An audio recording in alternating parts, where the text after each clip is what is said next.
A paz do Senhor para a igreja. Estamos aqui em mais um culto de doutrina, de estudo da palavra. Estaremos nesse momento orando ao Senhor. Pai querido, muito obrigado por estarmos aqui na tua casa, Senhor, para mais uma vez estudarmos a tua palavra, para que nós possamos, Senhor, nos inteirar acerca da tua vontade para as nossas vidas através da tua palavra, que não sejamos meros ouvintes, mas sejamos, acima de tudo, praticantes da tua palavra, em nome de Jesus. Amém.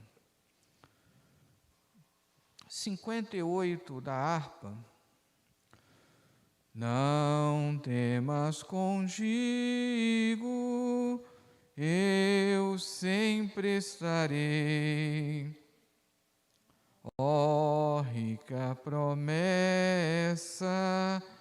do bondoso Rei, qual estrela que brilha lá na escuridão, esta linda promessa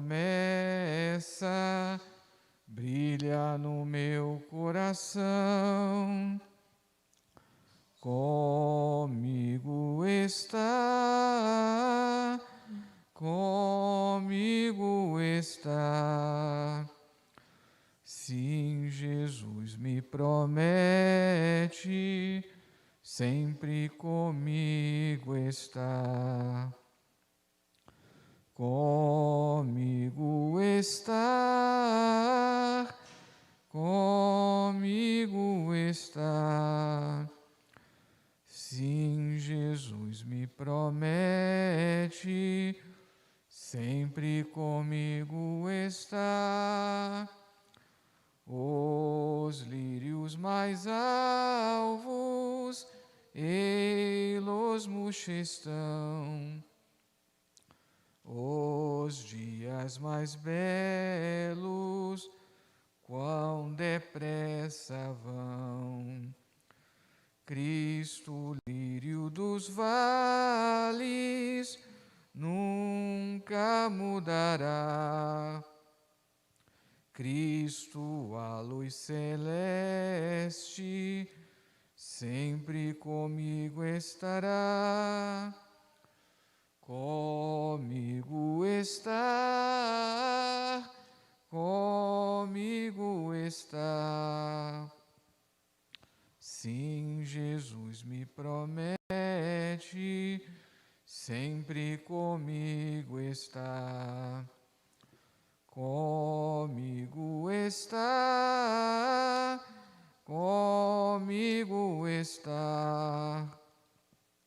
Sim, Jesus me promete, sempre comigo está.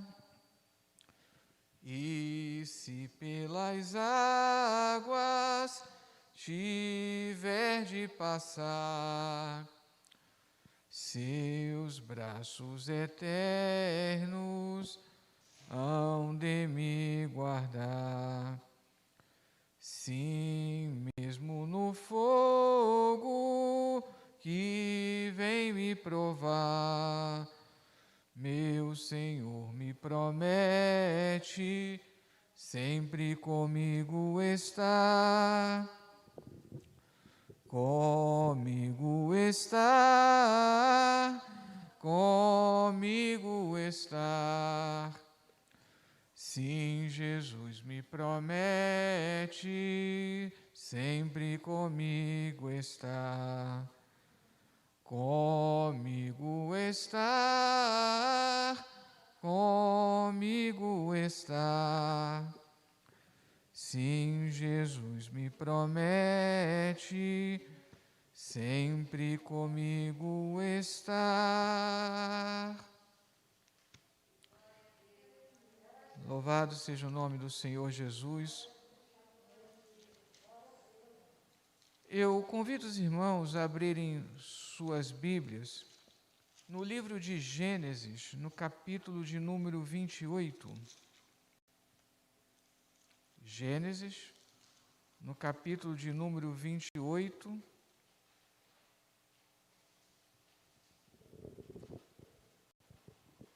a visão da escada de Jacó.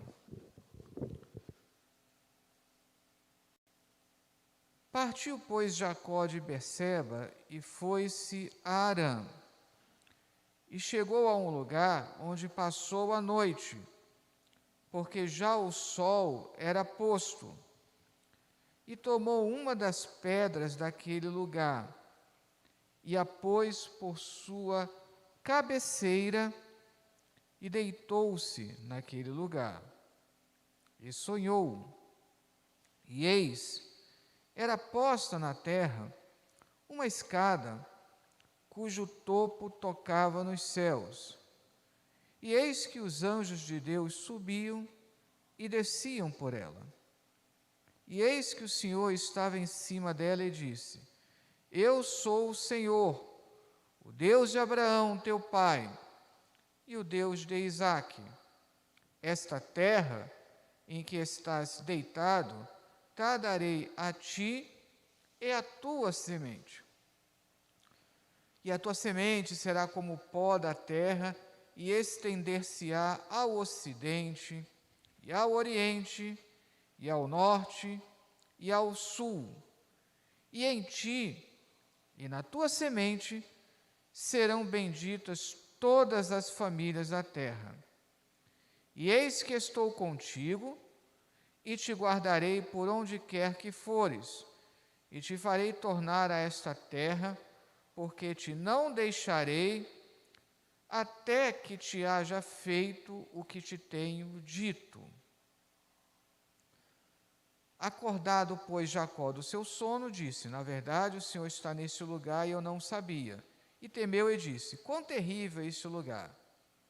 Este não é outro lugar senão a casa de Deus, e esta é a porta dos céus. Eu quero repetir aqui somente a primeira parte do versículo 15. E eis que eu estou contigo e te guardarei por onde quer que fores. Amém? Podem sentar, irmãos. Eu li o texto aqui de Gênesis como ponto de partida sobre o fato de Deus estar conosco e nos guardando por onde quer que andemos. Mas hoje faremos um estudo panorâmico em cima do livro de Jó, na questão do mal, das doenças e do infortúnio. Antes eu quero agradecer a todas as palavras de carinho que eu pude ter dos irmãos. Essa semana, infelizmente, perdi a minha mãe, depois de uma longa batalha que ela já vinha travando contra uma doença, a diverticulite. E, obviamente, como filho, eu sofri, chorei, mas eu também acabava me fazendo essa pergunta: por que do sofrimento? Em todos os momentos, essa era a minha oração, que Deus pudesse tirar o sofrimento da minha mãe. E certa vez eu orei que eu tinha plena certeza que Deus tinha todo o poder para curar totalmente minha mãe, restabelecer totalmente a sua saúde. Mas aprouve a Deus, infelizmente como filho, porque fica a saudade, mas infelizmente para mim, enquanto filho, aprouve a Deus encerrar o sofrimento da minha mãe, levando-a para si. E automaticamente nós pensamos e analisamos. Por que exatamente do sofrimento? Ou, por que exatamente umas pessoas sofrem mais do que as outras? E o livro de Jó, ele nos traz algumas reflexões. Na verdade, o livro de Jó, ele traz perguntas para as quais não há exatamente uma resposta. Eu lembro que, ainda como recém-convertido, eu sempre ouvia essa máxima, que a Bíblia ela tem resposta para tudo. Mas, na verdade, a Bíblia tem resposta para tudo o que diz respeito à salvação. Porque existem coisas que Deus não nos revela. Se nós abrirmos lá em 1 Coríntios, no capítulo 13, nós temos essa declaração.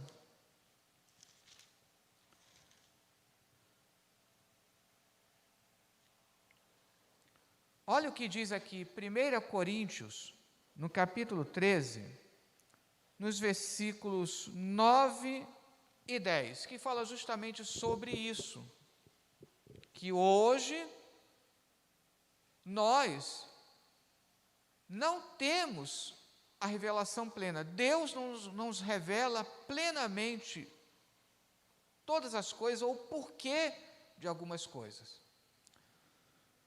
Olha o que diz 1 Coríntios 13, 9.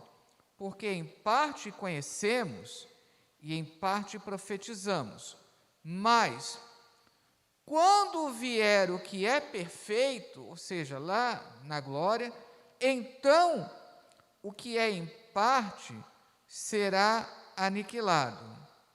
Agora veja o versículo 12. Porque agora vemos por espelho em enigma, mas então veremos face a face. Agora conheço em parte, mas então conhecerei como também sou conhecido.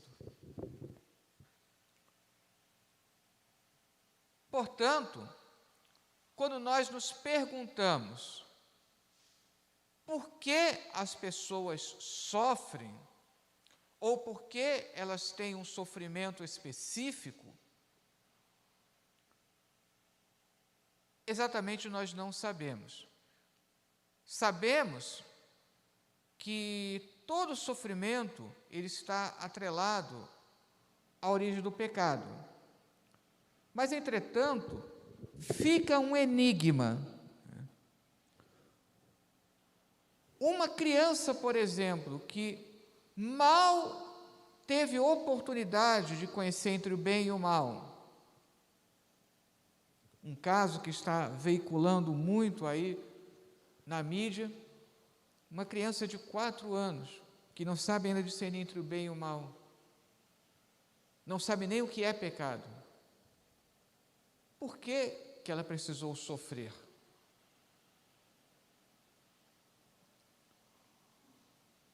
Então, o que nós, Deus, cremos em Jesus Cristo e cremos na revelação através da Bíblia. E o livro de Jó vai mostrar isso. A questão do sofrimento é a coisa no mundo que mais revolta o ser humano pela sua irracionalidade, pela sua repugnância e pela perturbação que causa no coração e na razão. O porquê do sofrimento? O livro de Jó, na verdade, ele não vai se propor a responder isso. O que para alguns, especialmente aqueles que estudam, a Bíblia, pode parecer algo frustrante. Mas o livro de Jó, ele quer, pelo menos, descartar algumas respostas precipitadas. O livro de Jó, em alguns momentos, ele pretende fazer também uma análise como que psicológica.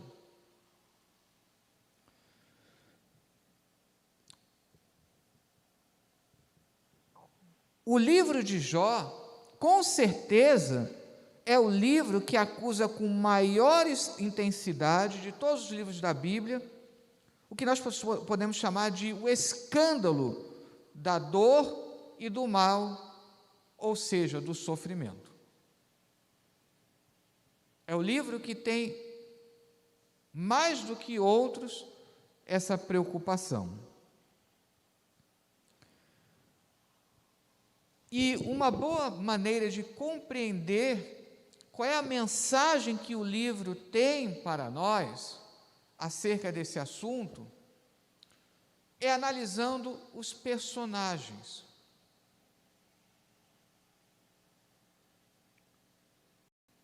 Jó, ele começa, se você analisar o Jó como ele se apresenta nas chamadas partes narrativas, no início e no final, e como ele se apresenta no início daquela parte chamada poética, você percebe uma diferença. O Jó, que começa a falar no capítulo 3, ele parece ser um Jó rebelde. Por quê? Jó, no início do seu diálogo com os 3 amigos, ele está representando todos aqueles que chegam a se revoltar, essa é a palavra correta, todos aqueles que chegam a se revoltar com relação ao sofrimento e ao mal. Muitas pessoas que chegam a se perguntar: cadê esse Deus? Se ele existe, por que ele está permitindo tal pessoa ou eu sofrer desta maneira?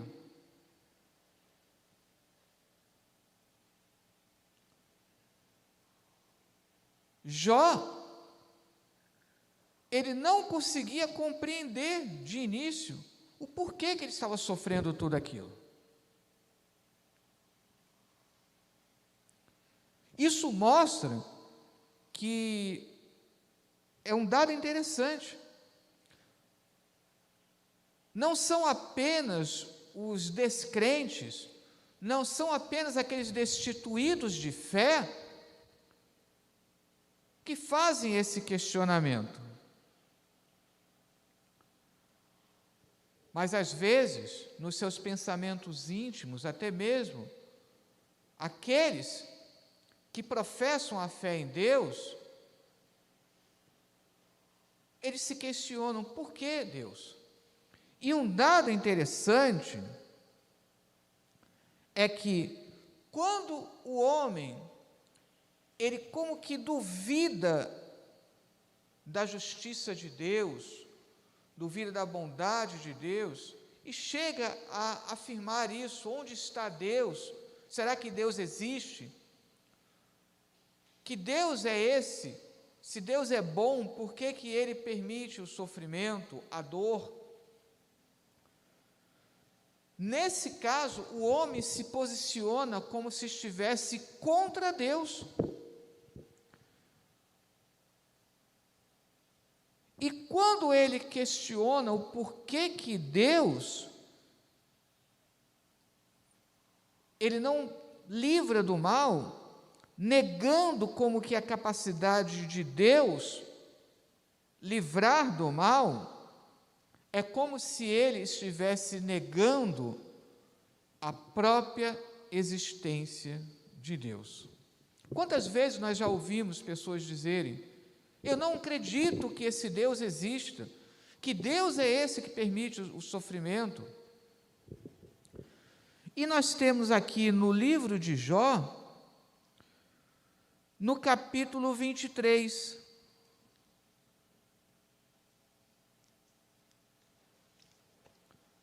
Jó no capítulo 23, temos muitos versículos, né, mas vamos, obviamente, dar só alguns exemplos, né, já que analisar todo o livro de Jó não seria possível, né, num único estudo. Mas olha o que diz aqui Jó, no capítulo 23, no versículo 2. Ainda hoje a minha queixa está em amargura, a violência da minha praga mais se agrava do que meu gemido. Aqui, a Almeida Corrigida, ela suavizou, porque o texto hebraico aqui fala exatamente assim: hoje a minha queixa é de um revoltado.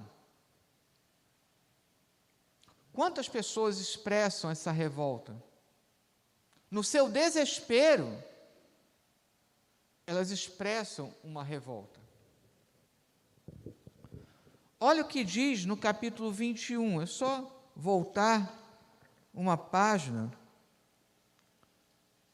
Jó aqui, ele chega a ser até mesmo ousado, podemos dizer. Jó, no capítulo 21, versículo 4. Porventura eu me queixo a algum homem, mas ainda que assim fosse, por que se não angustiaria o meu espírito? Jó, no desespero do seu sofrimento, falando isso.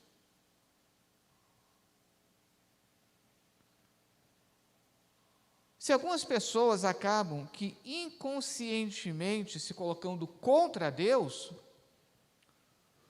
outros procurando justificar Deus de maneira inadequada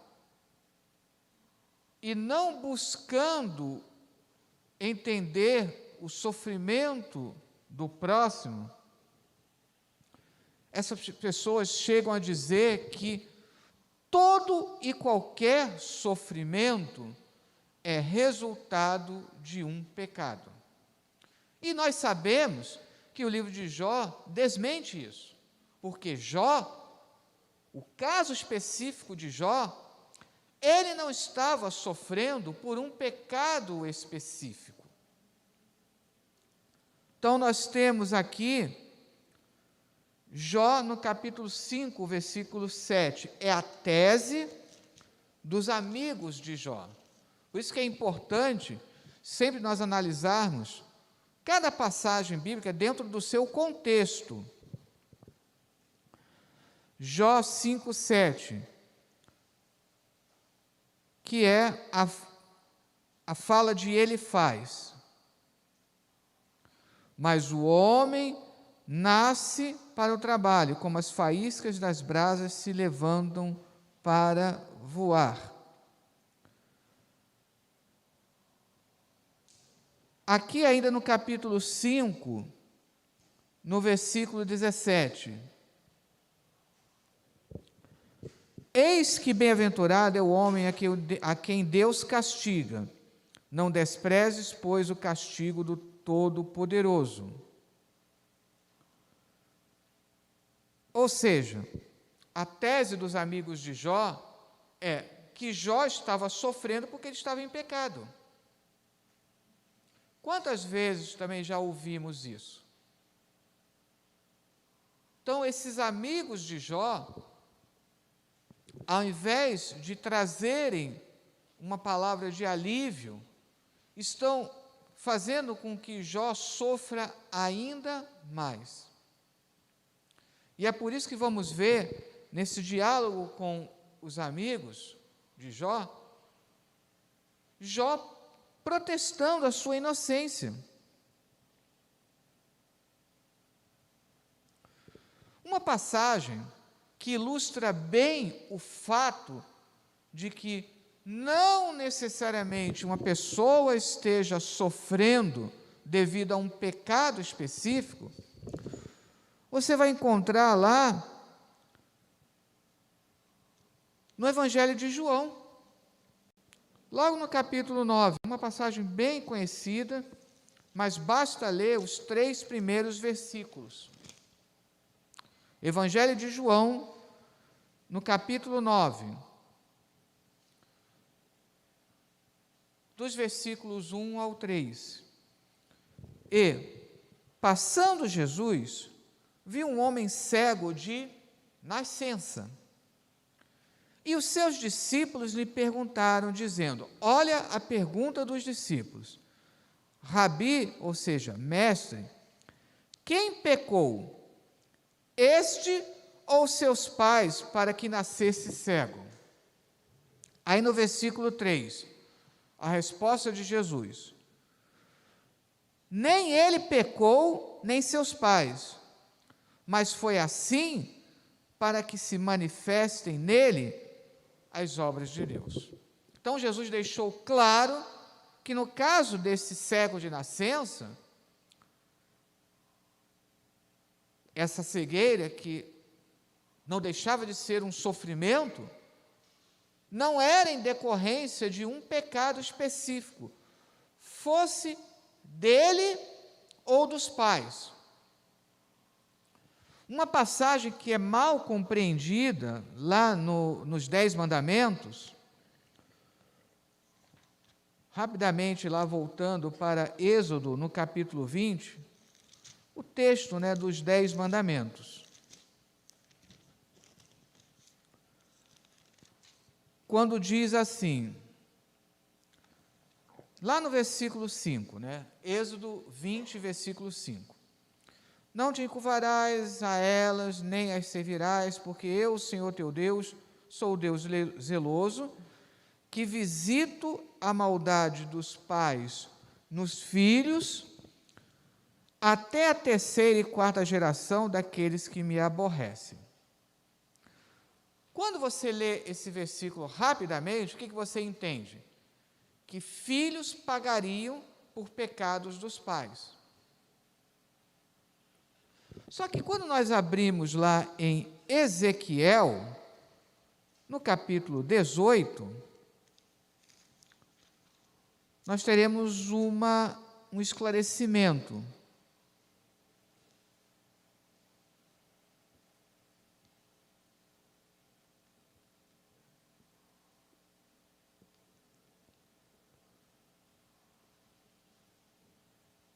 Aqui vai dizer, no versículo 19, por exemplo, é todo o capítulo aqui que tem essa preocupação.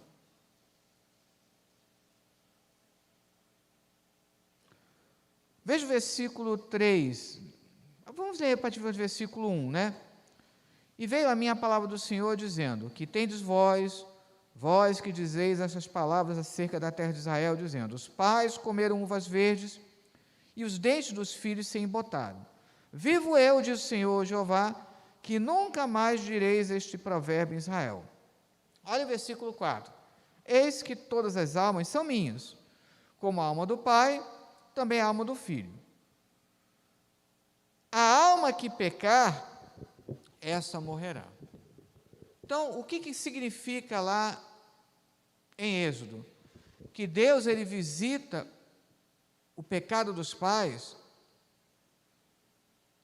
mesmo que tenha passado a 2ª, 3ª, 4ª geração. Aquele pecado diante de Deus, um pecado não arrependido, não confessado, Deus ele vai visitar, mesmo que passe a 2ª, 3ª e 4ª geração. Não que os filhos pagarão pelos pecados dos pais. Porque, como diz aqui, a alma que pecar, essa morrerá. Cada um pagará pelo seu próprio pecado.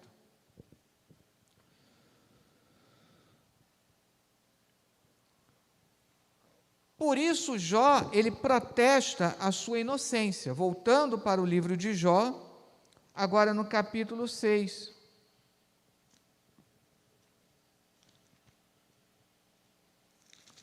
Então, Jó, no capítulo 6, versículo 22,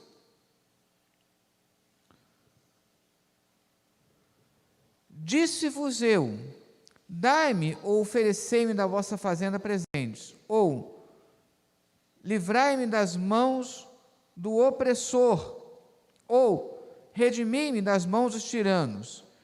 Ensinai-me e eu me calarei, e dai-me a entender em que errei.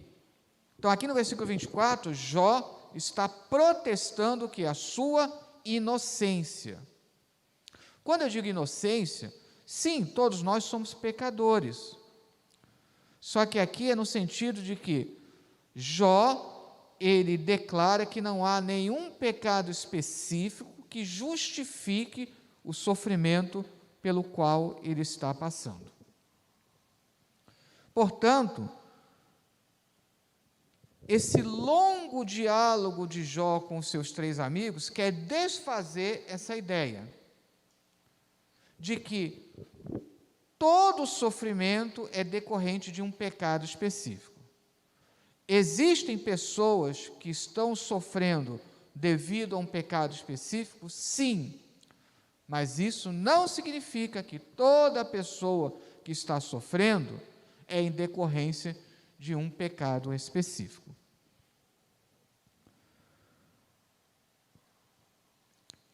E depois do diálogo com os 3 amigos, entra um outro personagem que vem com uma outra hipótese, que é Eliú, que ele vai sugerir como que o sofrimento ele tem um propósito pedagógico para ensinar. Isso estaria baseado, por exemplo, nós vemos lá no Salmo 119. Olha o que diz o versículo 71. Salmo 119, no versículo 71. Foi-me bom ter sido que afligido, para que aprendesse os teus estatutos. Eliú parece também dar a entender isso no capítulo 33. Olha o que diz aqui, Jó, no capítulo 33, no versículo 13 e 14.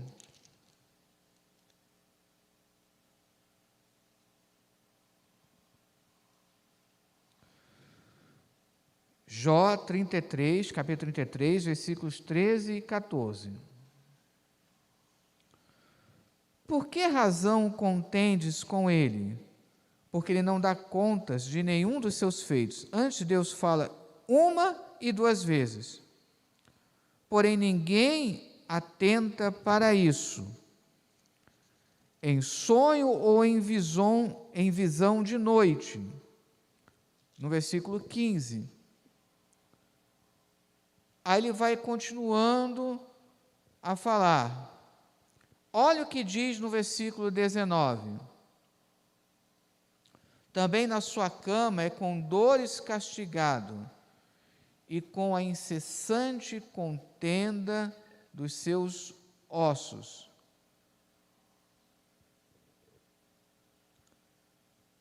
Aí no versículo 29, olha o que diz, depois de estar explicando toda a questão da doença como sofrimento.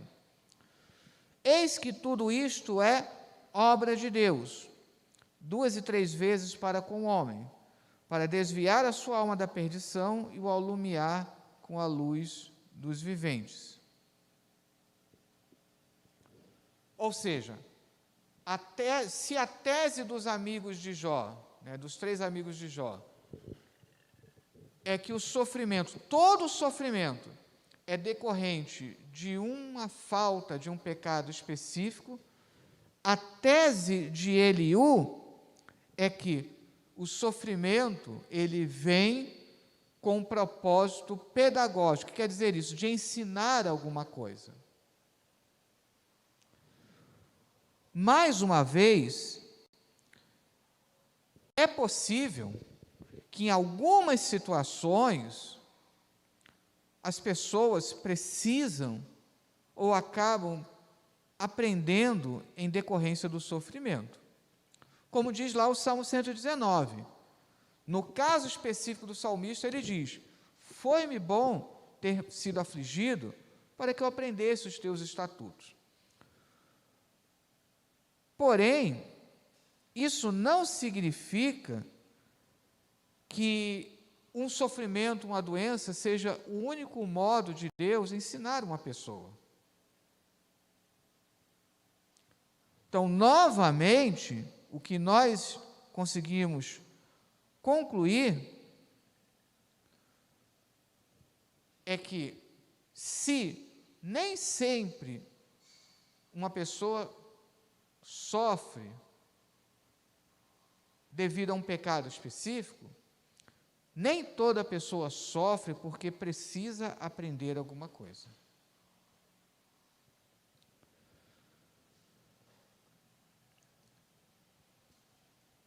Por isso, no caso de Eliú, ele acaba suscitando um outro questionamento. Se eu digo que Deus, ele nos quer ensinar através do sofrimento, podemos nos perguntar: será que então Deus se compraz com a dor humana? Os fins justificam os meios? Portanto, parece que uma dor verdadeira que sai do homem pertence primeiramente a Deus. Isso significa que não necessariamente Deus, ele permita um sofrimento, uma dor, uma doença, para ensinar a pessoa. Pode ser que uma pessoa, existem casos de pessoas que têm um coração tão endurecido que só conseguem aprender com a dor e o sofrimento. Mas, por outro lado, nós temos que entender que Deus, ele não se compraz com o sofrimento humano. E que nem todo sofrimento é para ensinar algo para a pessoa. Pode ser o caso de algumas pessoas, mas não necessariamente todas. O que o livro de Jó vai nos ensinando é a não fazer generalizações. A resposta, portanto, a resposta de Eliú não foi satisfatória. De fato, Deus precisa me fazer sofrer para me ensinar algo? Ou isso é para todas as pessoas? Certamente que não. Contradiz o fato de que todo o esforço de Jesus foi justamente para eliminar a dor e o sofrimento. E é interessante que, quando você observa nos evangelhos, Jesus está tão preocupado em eliminar, tirar a dor e o sofrimento, que Jesus sequer pergunta se há fé em alguns momentos. A preocupação de Jesus é acabar, terminar com o sofrimento do ser humano.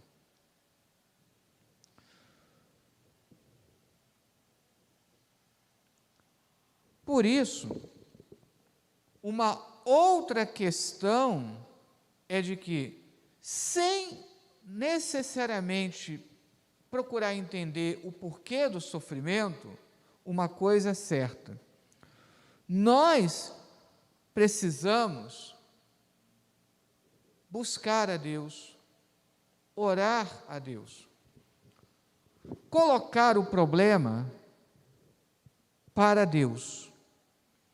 É a questão da oração. Nós vemos isso nos capítulos 29 a 31. Jó, ele termina de falar, de dialogar com seus amigos, e ele faz um apelo a Deus. É uma longa oração em que Jó, ele espera o quê? Uma resposta. Existem momentos em que, com o sofrimento, com a dor, nós colocamos nossos problemas para Deus e às vezes nos angustiamos porque Deus não nos responde. E nesses momentos nós temos que ter a seguinte certeza: Deus, Ele sempre nos ouve. E Deus está sempre pronto a atender às nossas orações de acordo com a sua soberana vontade. Mas para aquele que está sofrendo, é uma angústia. No capítulo 30, Jó, capítulo 30, no versículo 20, essa é a angústia do homem que está sofrendo, que em razão do seu sofrimento, como ser humano, ele precisa de uma resposta rápida, imediata de Deus, e essa resposta, às vezes, não vem com a rapidez que a pessoa desejaria. Sabemos que Deus, existe o tempo de Deus, que é diferente do tempo do homem. Mas o homem, no seu sofrimento, ele se angustia quando a resposta de Deus não vem de imediato. Então, olha o que diz aqui, Jó, no capítulo 30, no versículo 20. Clamo a ti, mas tu não me respondes. Estou em pé, mas para mim não atentas. Esse é o sentimento do homem. Quando ele está em grande angústia e sofrimento, e Deus não responde de imediato.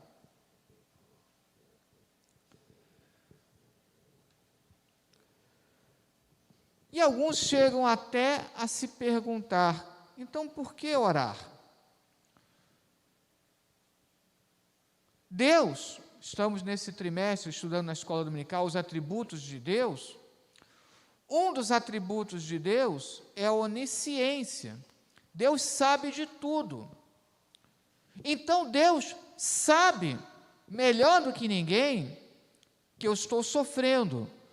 Deus sabe melhor do que ninguém que eu estou necessitando de um alívio do sofrimento. Então, por que a oração? Agostinho costumava dizer que as palavras da oração, na verdade, são necessárias para nós, não para Deus. E Tomás de Aquino dizia que a oração não é oferecida a Deus para mudá-lo, senão para excitar em nós a confiança de pedir. E Kierkegaard dizia que a oração não muda a Deus, mas sim quem a oferece. A oração não é para expor exatamente, explicar a Deus qual é o meu problema, porque Deus sabe e sabe até melhor do que eu. Mas a oração é para que eu possa ganhar fé, para que eu possa me fortalecer, para que através da oração eu possa me sentir reconfortado. Quantas vezes nós estamos angustiados e quando nós oramos, é como se aquele peso todo estivesse saindo. Se a oração fosse unicamente para dar o conhecimento a Deus do que está ocorrendo, não seria necessário. Porque Deus, Ele sabe de todas as coisas. Mas a oração é para nós. Nós é que somos os beneficiários da oração. Olha o que diz, mas nós precisamos de uma resposta de Deus. Por isso, o aparente silêncio de Deus, ele nos angustia, especialmente nos momentos de aflição, de dor, de sofrimento. Olha aqui o que diz Jó 31, 35.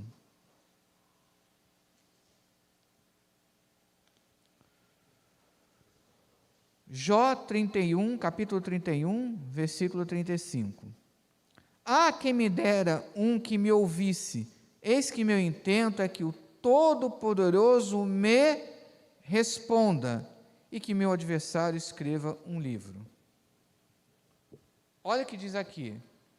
Eis que meu intento, o meu desejo, a minha necessidade é que o Todo-Poderoso me responda.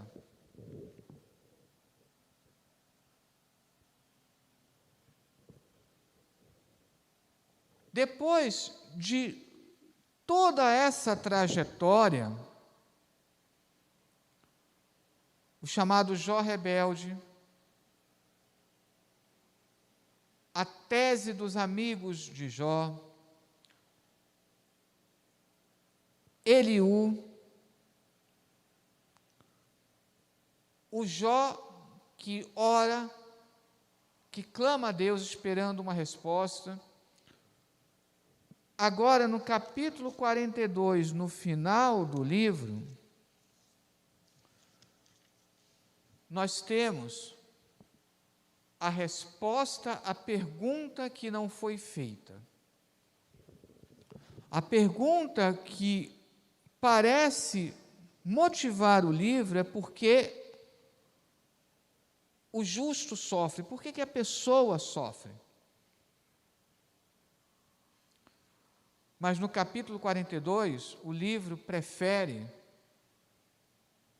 responder aonde está Deus quando eu estou em sofrimento. Por que um justo sofre? Por que uma pessoa sofre? Essa pergunta, ela não é respondida. Fulano pode estar sofrendo por causa de um pecado. Alguns vão conseguir fazer essa associação, outros não. Alguns podem sofrer porque precisam aprender, isso pode acontecer com alguns, mas não necessariamente com todos. Por isso, porquê do sofrimento sempre será, na verdade, um mistério. Porém, mais importante é entender aonde está Deus no meu sofrimento. Onde está Deus? Ele está comigo. Olha o que diz Jó, lá no capítulo 42.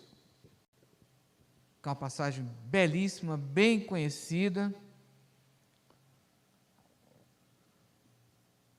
Versículo 2: Bem sei eu que tudo podes, e nenhum dos teus pensamentos pode ser impedido. Quem é aquele, dizes tu, que sem conhecimento encobre o conselho? Isso foi Deus falando para Jó. Deus falando para Jó que no seu sofrimento ele chegou a dizer que ele estava encobrindo, através de hipóteses, o conselho de Deus.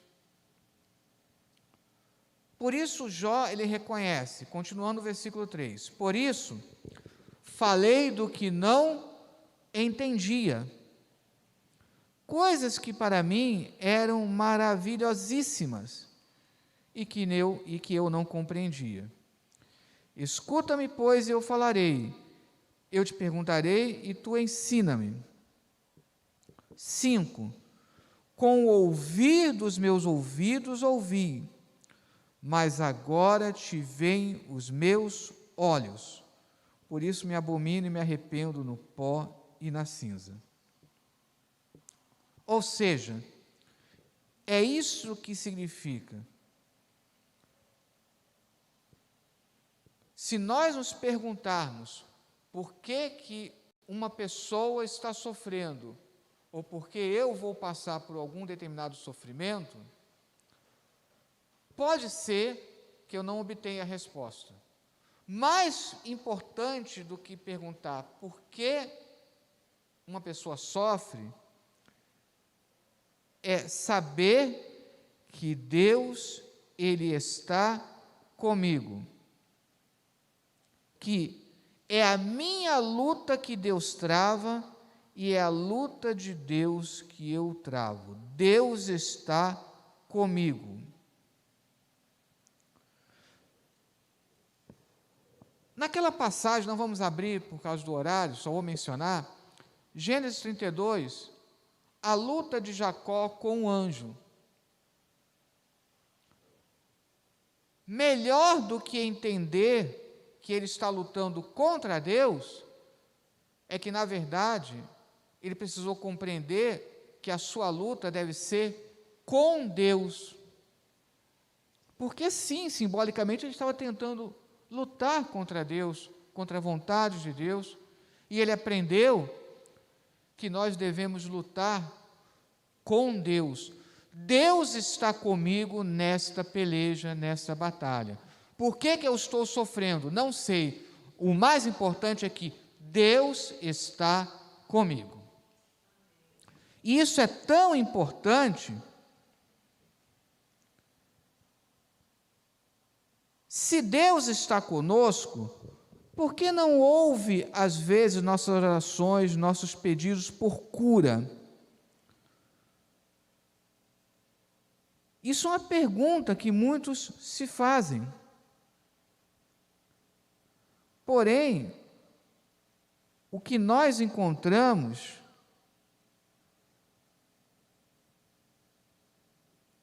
é exatamente isso.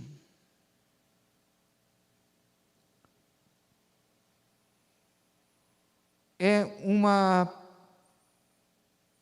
algo assim que eu gostei muito.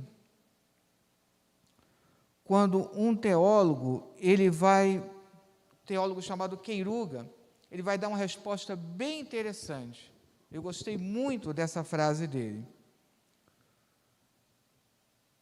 Deus está conosco, ainda que não o vejamos, ainda que não possa substituir imediatamente a compreensão do amigo, ou o bisturi do médico, ainda que tenha de nos deixar afundar na dor e, por fim, na morte. Mesmo quando acontece isso, nunca posso deixar de esquecer que Deus está comigo. Quando o anjo anunciou para José o nascimento de Jesus, disse que o seu nome seria Emanuel, por quê? Porque Emanuel quer dizer o quê? Deus, Ele está conosco. E no final do Evangelho de Mateus, essa é a promessa de Jesus. Eis que eu estou convosco até a consumação dos séculos. Por isso, com essa reflexão, teologicamente, pode parecer frustrante para alguns, porque o ser humano, ele quer entender por que eu estou sofrendo, e às vezes ele percebe que não tem essa resposta. Mas o mais importante é a resposta pastoral de que Deus está contigo. Deus não quer o sofrimento, Deus não quer a dor.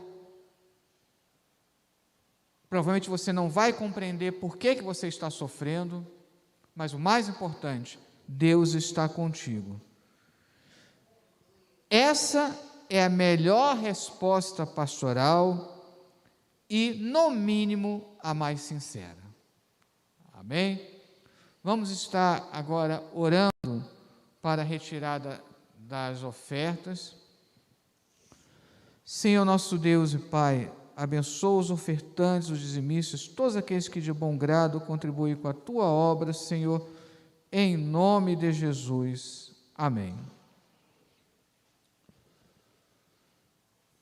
Domingo agora nós teremos escola dominical pela manhã e logo à noite o grande culto. E, mais uma vez, agradecer aos irmãos as palavras de carinho. Num momento em que eu também me perguntava por que minha mãe precisou sofrer tudo que ela sofreu, eu pude relembrar essa meditação em cima do livro de Jó. É o conforto. Por isso que 1 Tessalonicenses 4,18 diz: consolai-vos uns aos outros com estas palavras. Amém?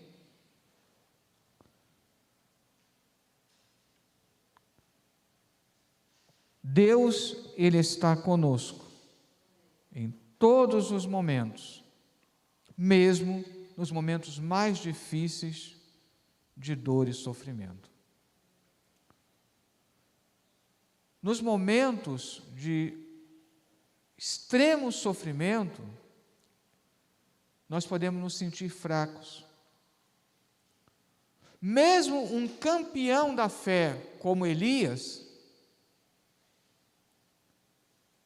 ele se sentiu desanimado. Deus chegou a perguntar para Elias: o que fazes tu aqui, Elias? E a resposta dele: eu tenho sido em extremo zeloso pelo Senhor dos Exércitos. No entretanto, mataram teus profetas à espada, só eu fiquei e procuro a minha vida para matar. É como se Elias dissesse: é essa a recompensa por todo o meu zelo e dedicação? E Deus precisou dizer para Elias: não, Elias, você não está sozinho, primeiro, porque eu estou contigo, e segundo, ainda existem 7.000 joelhos que não se dobraram a Baal. Você pensa que está sozinho, mas não está. Primeiro, porque eu estou contigo, e segundo, tem mais 7.000 pessoas na mesma situação. Você não é o único que está sofrendo. Às vezes também temos que lembrar isso. Se eu estou passando por algum sofrimento, por alguma dor, sempre haverá uma pessoa com um sofrimento maior. Que nós possamos sempre ter isso em mente. Amém? Estaremos orando para encerrarmos. Deus abençoe. Soberano Deus, eterno Pai, queremos te agradecer por esse estudo da Tua Palavra. Pai querido, nos leva agora em paz para os nossos lares, debaixo das Tuas poderosas mãos. Guarda os Teus filhos. Pedimos, Senhor, a Tua misericórdia, Senhor, não somente pelo Brasil, mas pelo mundo inteiro, para que o Senhor extirpe de uma vez por todas este vírus da face da terra e que vidas preciosas sejam poupadas pelo poder que há no Teu nome, porque nós declaramos que há poder no Teu nome para que esta terrível doença possa ser eliminada. Traga paz aos teus filhos e abençoa, livra a humanidade pela tua misericórdia, Senhor. Nós clamamos pela tua misericórdia, em nome de Jesus. Amém. Que a graça de nosso Senhor e Salvador Jesus Cristo, o grande amor de Deus, nosso Pai, e as doces consolações do Espírito Santo sejam com todos, agora e para todos sempre. Amém. Deus abençoe.